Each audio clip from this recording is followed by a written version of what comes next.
Salut à tous et bienvenue dans cette vidéo. Aujourd'hui, nous allons faire un pas de plus dans notre découverte de notre OS temps réel Zephyr OS.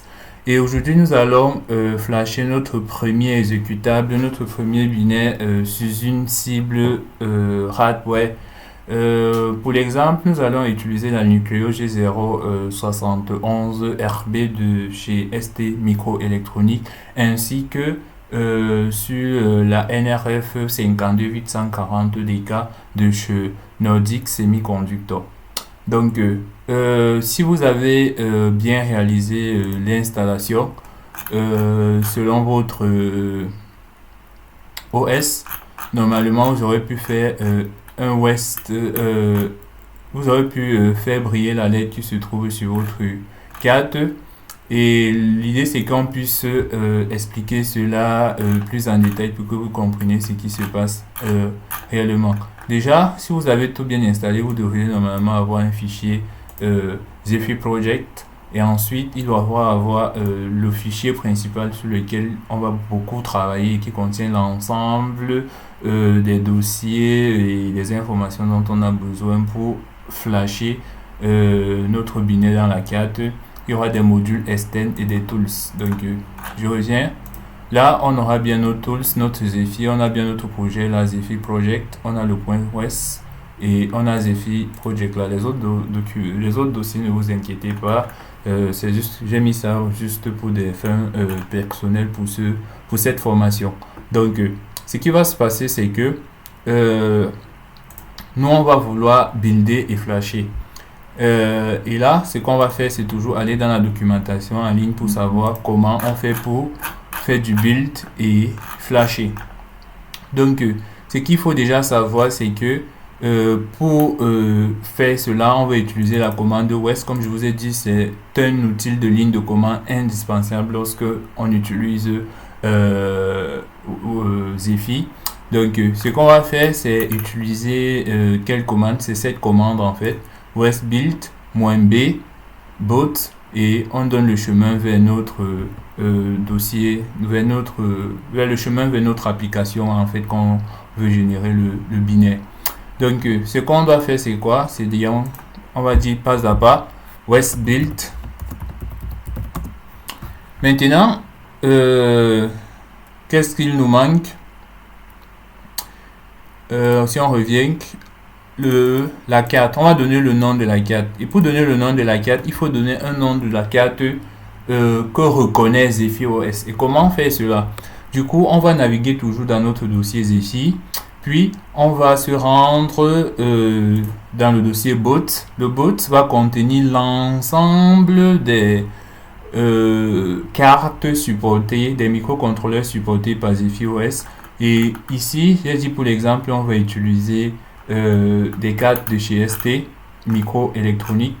Donc ce qu'on va faire, c'est quoi? C'est, je pense, ça se trouve là. Donc bot ST et là on va chercher notre carte, la Nucleo G071RB. Voilà, donc c'est cette carte là qu'on va utiliser pour flasher, pour générer notre binaire -b Nucleo G071. Maintenant, ce qu'on va faire, c'est quoi? C'est qu'est-ce qui nous manque? Si on vient, on regarde là, il va nous manquer de préciser le chemin vers notre application. Du coup, pour cet exemple, moi, on va aller sur le plus simple, le Hello World, quand on débute tout objet de programmation.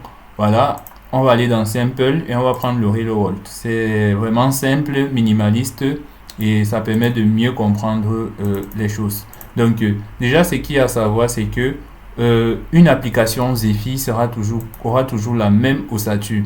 Il y aura toujours un dossier XXC qui va contenir l'ensemble des fichiers sources. Ensuite, il y aura un cmx.txt, vous le connaissez déjà, je suppose, qui va permettre de générer notre binaire à la fin. Donc, c'est important de préciser cela et de mettre le nom qu'on veut pour notre projet. Et ensuite, ça c'est ce qu'on appelle un fragment de cas config. Et lui, il va toujours avoir cette dénomination prj.conf. Et il doit toujours être là, même s'il est vide. C'est important, la précision. Il doit toujours être là, même s'il est vide, même si on ne met rien. Et là, on va préciser l'ensemble des dépendances logicielles de notre application. Donc, vous pouvez voir ceci. Et ensuite, il y a le README. Pas important, ça précise juste comment utiliser cette démo. Et le simple.yaml, pour l'instant, ça ne nous intéresse pas, mais c'est très important lorsqu'on va automatiser des tests si on utilise cette application ou ce code en fait. Voilà. Donc, on revient dans notre fichier main. Et là, tout ce que ça va faire, ça va afficher un hello world avec le nom de la carte qu'on a utilisée en fait. Donc, maintenant, ce que je vais faire, c'est quoi? C'est récupérer, préciser le chemin vers notre code source d'application. Vu qu'on est déjà dans Zephy, tout ce que je vais faire, comme il se retrouve dans Simple, je vais taper là Simple. Je peux mettre une tabulation pour qu'il me propose une autocomplétion. Si je peux dire comme ça ensuite, hello world, tabulation. Voilà. Donc, une fois que je fais ceci, ce qui va se passer, c'est que il va créer un fichier build dans le dossier courant en fait. Donc, je fais ça. Et là, il est en train de faire toutes ces étapes de... Et là, vous pouvez vous rendre compte qu'il y a un fichier build qui a été créé. Et là, je vais connecter ma carte. Je le fais. Voilà, vous pouvez voir, j'ai bien connecté ma nucléaire 071 RB. Maintenant, il va falloir flasher. Comment on fait pour flasher? Je navigue encore dans la documentation. Et je pense que West Flash, je vais un peu gagner en temps. Donc, on fait juste West Flash comme ça. Et où on peut préciser le dossier vers notre build. Dans le dossier on peut préciser le chemin vers le dossier qui contient notre exécutable en fait. Donc West Flash va chercher juste le dossier où contient notre exécutable. Et par défaut, il va venir là. Et là, vous pouvez voir qu'il y a beaucoup de logs qui ont été générés. Ce qui va nous intéresser, c'est aller dans, si je ne me trompe pas, dans Zephy. Ensuite, on aura notre Zephy.elf, notre Zephy.x et c'est ça qui nous intéresse en fait. Donc, une fois que j'ai fait ceci, il me faut ouvrir la console, le terminal pour pouvoir visualiser le message qui sera affiché là. Donc, moi, je vais venir là et je vais choisir le port de communication. Et si vous voulez aussi utiliser le même logiciel que moi, il faut juste installer cette extension Serial Monitor et il va directement s'afficher là quoi. Et vous pourriez, s'il y a une carte connectée, ça va le détecter automatiquement. Vous pourrez changer la vitesse et tout. Du coup, j'active et je viens là. Quand ça build, ça me dit que le fichier .elf se trouve là. Je peux pas l'ouvrir, mais vous voyez bien que voilà ça. Donc, West Flash va simplement uploader ce .elf dans notre microcontrôleur. Voilà. Et là, Hello World. Voilà l'ensemble des étapes qui ont été suivies. Et là, on a notre premier exécutable. Donc, c'est vraiment important de pouvoir respecter tout ça. Et ce que je veux vous proposer et qui est encore très important à connaître, c'est maintenant le faire, mais sur une autre cible, sur une autre carte. Donc, je vais débrancher la Nucleo. Je vais brancher la nordique. Donc, vous voyez là, il y a un G-Link qui apparaît pour le runner. Ça sera très important, vous comprendrez juste après. Donc, si je reviens sur mon West Build, il y aura une spécificité que je vais vous expliquer et c'est le Pristine Build ici là. Du coup, ce qu'on va faire, c'est quoi? C'est que j'efface tout. Maintenant, j'ai besoin de builder ça sur une autre carte. Donc, ce que je vais faire, c'est je vais conserver la même application, mais c'est le nom de la carte qui doit changer. Comment je fais pour connaître le nom de la carte? Je retourne encore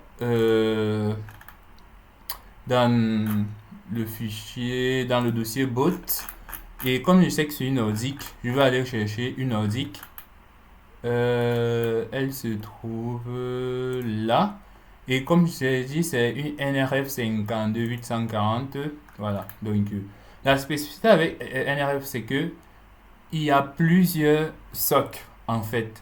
Donc, on a une carte, mais qui a plusieurs socs. Vous pouvez voir qu'il y a la 52840, mais il y a aussi une 52811. Du coup, si je mets juste NRF, si je prends ça, NRF 52, vous allez comprendre. Si je prends juste ça et que je mets ça, CTRL V,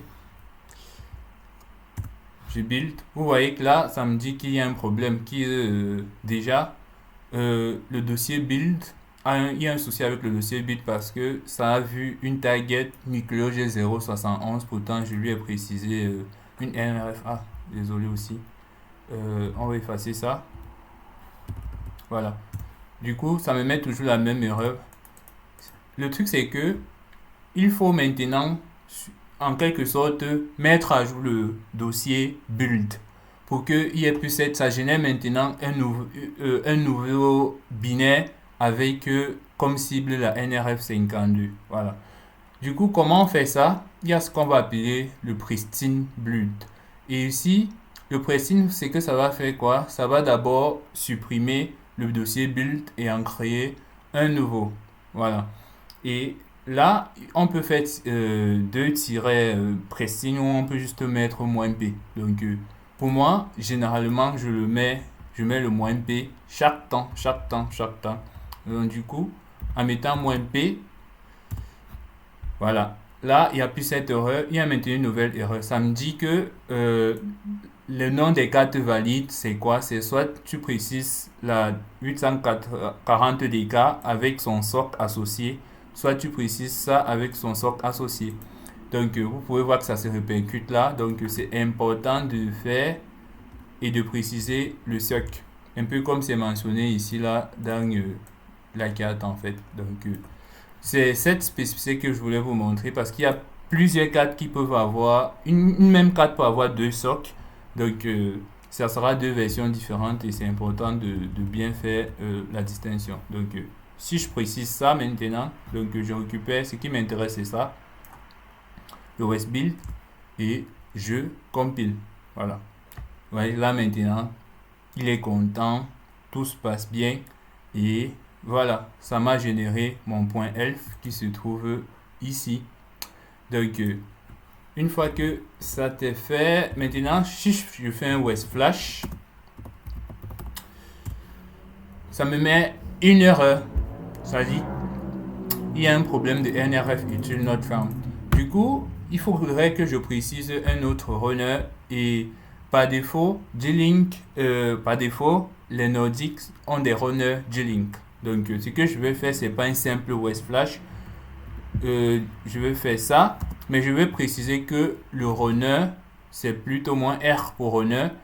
Et préciser maintenant que ça sera du G-Link. Et là, maintenant, je peux flasher.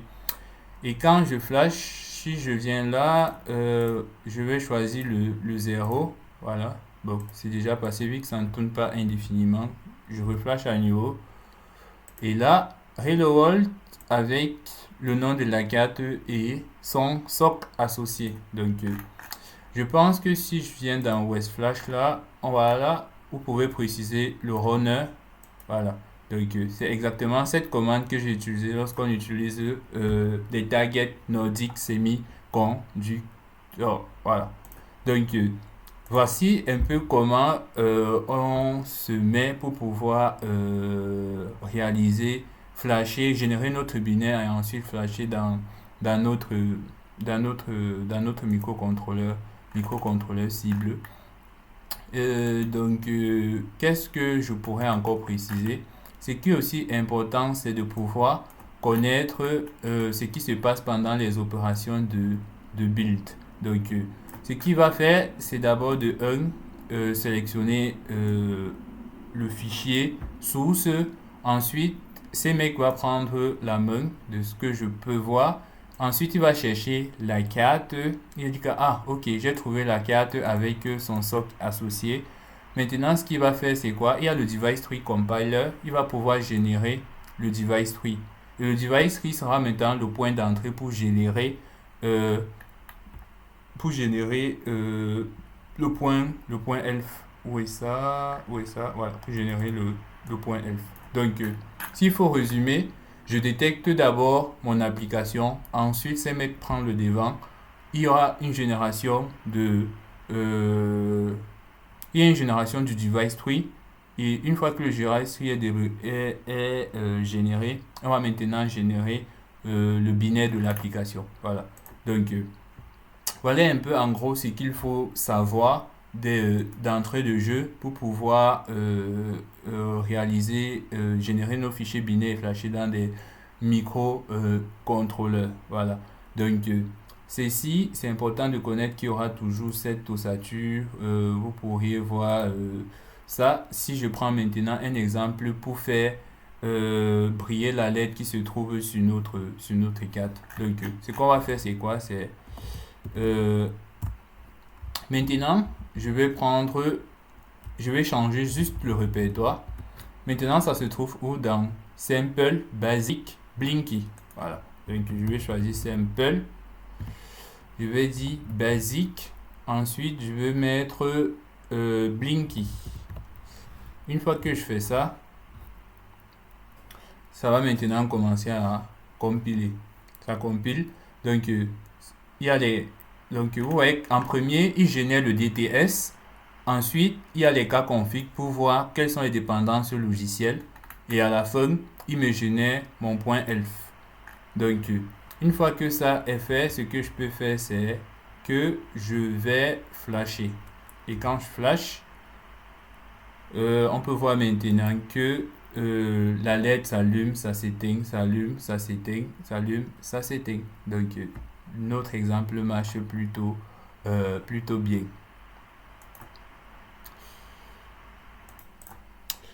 Et là, on peut voir que on a notre LED qui brille, comme vous pouvez le constater juste en bas là. OK. Ensuite, pour terminer maintenant, ce qu'on va faire, c'est que on va faire la même opération, mais sur une éclaireur G0. Donc, tout ce que je précise ma nouvelle carte G071 RB et voilà, je compile. Donc, il n'y a pas d'erreur, ça me détecte bien ma carte. Ensuite, ça me génère les cas config associés. Et ensuite, ce qui va se passer, c'est que j'aurai mon point elf et tout ce que je vais faire, c'est west flash. Et vous voyez que ah oui, c'est vrai. Là, j'ai oublié de changer de cible. Donc là, il n'est pas content. Je remets ça sur Uniqlo. Et maintenant, une fois que ça est fait, je vais venir. Je vais choisir là, ST microélectronique. Je vais ouvrir le port. Et ensuite, je refais un West Flash. Voilà. Et là, il est content. Et voilà. On peut voir la LED briller chaque une seconde. Comment je sais que c'est chaque une seconde? On peut retourner dans notre simple basic Blinky et j'ouvre juste le fichier source. Donc on a mis le temps on a mis juste le temps de 1000 millisecondes qui signifie une seconde pour que la LED brille. Donc du coup, quand vous avez on off, c'est justement l'opération ici qui est en train de se passer. Et là, ça affiche. Ne vous inquiétez pas, dans une prochaine vidéo, on va revenir sur tout ce code. Mais ce que vous pouvez voir, c'est que il y a toujours la même ossature. Et là, il y a une dépendance software. Donc, il faut que le GPIO soit activé pour pouvoir activer la LED et désactiver le GPIO de la LED, autant pour moi. Voilà. Et le cmeclix.txt est toujours là. Donc, ce sont les informations vraiment de base. Comment une application Zephyr est structurée. Voilà. Donc, sans oublier maintenant les étapes de compilation. Donc on peut retrouver tous les éléments qui ont été générés ici dans le autoconf.f. Et aussi, si je me trompe pas, généralement vous aurez à regarder device tree generate. Mais tout ça, dans la vidéo device tree, on vous expliquera encore plus en détail cela. Donc j'espère que cela a été très utile et que prochainement vous pourriez flasher facilement pour n'importe quelle cible votre binaire dans les différentes cartes. Toujours se rappeler de laisser le "-p" pour rebuilder le dossier build et bien choisir le nom de le microcontrôleur cible en fait. Voilà. C'était tout pour cette vidéo et retrouvons-nous pour la suite pour parler de tout ce qui est device tree. Ça sera très enrichissant en fait.